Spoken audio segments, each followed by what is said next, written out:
এই রে, আমি কোথায়? এইভাবে এখানে হেলেছিলাম কেন?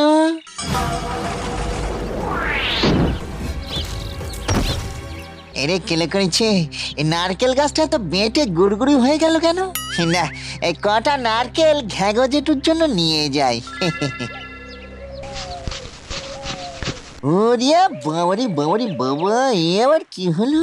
না, ঘ্যাগো জেঠুকে গিয়ে বলি, না হলে তো হেভি চাপে চিকেন চাপ হয়ে যাবো দেখছি।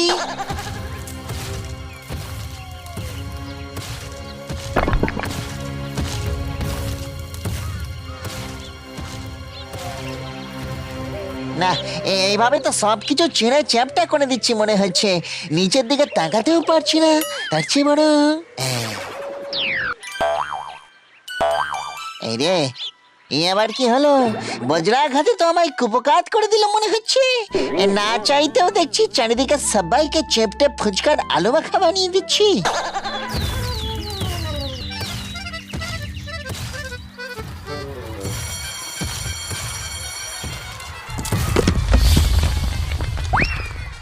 না, মনে হচ্ছে কোনো বাড়ি চাপা দিয়ে দিচ্ছি।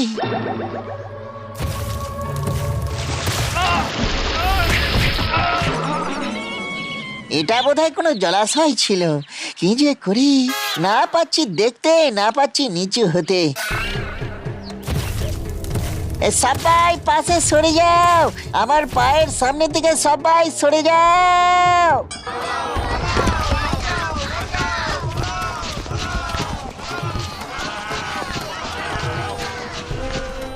ও ঘ্যাগো জেঠু গো, তুমি আমাকে বাঁচাও গো। আমি যে সবাইকে চিপটাইটিস করে দিচ্ছি গো। এই প্রবলেম আমি কি করে সমাধান করব গো জেঠু? কি হলো? লুল্লুর কান্না শুনলাম মনে হলো, কিন্তু কোথায় লুল্লু? লুল্লু কি দূর থেকে হাওয়ার মধ্যে দিয়ে খবর পাঠাচ্ছে নাকি? কি হয়েছে রে? এইভাবে হাঁপ পাচ্ছিস কেন? লুল্লুর কি কিছু হয়েছে? লুল্লুর কিছু হয়নি, কিন্তু লুল্লু নিজে এত বড় হয়ে গেছে যে সবাইকে পায়ের তলায় চাপা দিয়ে ফেলছে। মাঠ ঘাট, গরু ছাগল, মানুষ পুকুর সবাইকে চেপে একেবারে চুরমুর বানিয়ে দিচ্ছে। বুঝেছি, নির্ঘাত লুল্লুর ওপর সরাসরি বাজ পড়েছে, তাই থেকেই এই কাণ্ড। ও কিন্তু নিচু হতে পারছে না, তাই কিছুই দেখতে পাচ্ছে না। ওর রাস্তা থেকে সরে যা সবাই, না হলে সবাইকে চাপা দিয়ে দেবে লুল্লু। ওরে লুল্লু, আমরা এখানে আছি রে, তুই আমাদের চাপা দিস না। ওরে লুল্লু, তুই আমাদের মেরে ফেলিস না রে লুল্লু। লুল্লু তো নিচের দিকে কিছু দেখতেই পাচ্ছে না, তাই সবাইকে চাপা দিয়ে ফেলছে।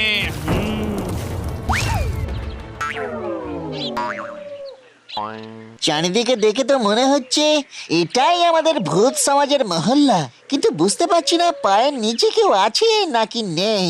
লুল্লু না পাচ্ছে কিছু দেখতে আর না পাচ্ছে কিছু শুনতে। ওর সাথে যোগাযোগ করতে না পারলে আমি ওকে সুস্থ করব কি করে? একটা উপায় আছে, আমি দেখছি। বাবা, এই সময় আবার কানের কাছে মাছি উঠছে কেন? ওরে বাবা গো, লুল্লু আমাকে মাছির মতো মেরে ফেলে দিয়েছে গো। ও ঘ্যাগো জেঠু, লুল্লুকে ছোট করে দাও, না হলে ও আমাদের সবাইকে লিলিপুটের মতো মারিয়ে দেবে গো। আমিও তো গিয়েছিলাম লুল্লুকে থামাবো বলে, কিন্তু ও বাবা, একেবারে পালকের মতন উড়িয়ে দিল আমাকে। লুল্লুকে যে করে হোক রক্ষা করতে হবে, না হলে ভূত সমাজের সর্বনাশ আসন্ন।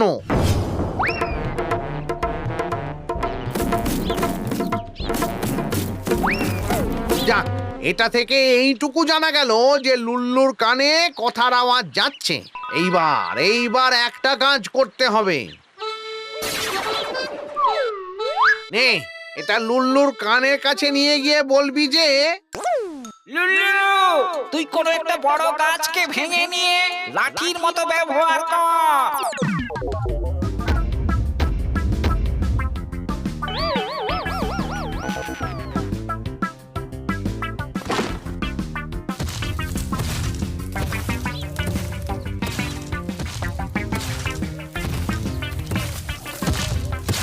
বাহ, এটাই আমার চোখের কাজ করছে এখন। কিন্তু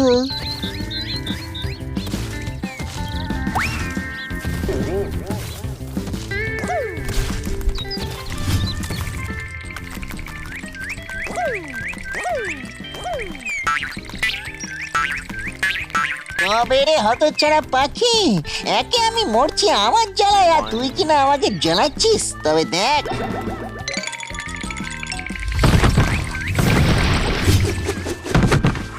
হায় হায় হায় হায়, এখন আমরা কি করব? আমাদের ভূত সমাজের সব রকম সমস্যার উদয় হলে লুল্লু সবার আগে এগিয়ে আসতো, আর এখন তো লুল্লুই সব থেকে বড় সমস্যা হয়ে গেছে। কি হবে গো ঘ্যাগো জেঠু? হ্যাঁ হ্যাঁ, যেভাবেই হোক লুল্লুকে আবার আগের অবস্থায় ফিরিয়ে আনতেই হবে, না হলে আমরা যখন বিপদে পড়ব তখন আমাদের উদ্ধার করবে কে?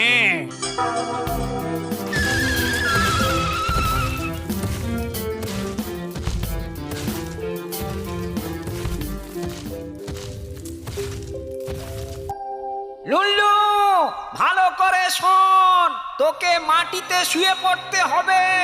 সামনের দিকে না পড়ে তুই পেছন দিকে পড়বি, তাহলেই ঘ্যাগো জেঠু তোর কানের নাগাল পাবে আর তোকে সব কিছু বলতে পারবে। সূর্য পাটে গেলেই তুই পেছন দিকে পড়ে যাবি, ঠিক আছে? আচ্ছা ঠিক আছে, নাও চিন্তায় তাকে দিন দিন তাল। সরে যা, সবাই মিলে সরে যা। সূর্যি পাটে গেলেই লুল্লু কিন্তু পড়ে যাবে, আর আমি ওর কানের নাগাল পেলেই সব ঝামেলা মিটে যাবে বলে আশা করছি।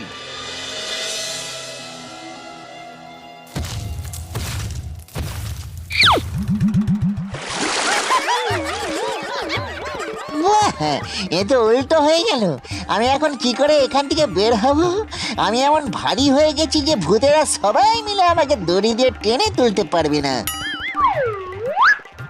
লুল্লু, তুই যেভাবে আছিস সেভাবেই থাক, আমি তোকে আবার আগের অবস্থায় আনার চেষ্টা করছি। আমরা খুবই অসহায় রে লুল্লু, কারণ তুই নেই আমাদেরকে রক্ষা করার জন্য। তবে আবার বজ্রপাত হলেই তুই আবার আগের অবস্থায় চলে আসবি, এটা আমি জানি। তুমি ঘাবড়ে না গেলেই হলো ঘ্যাগো জেঠু, আমি একেবারে বিন্দাস আছি।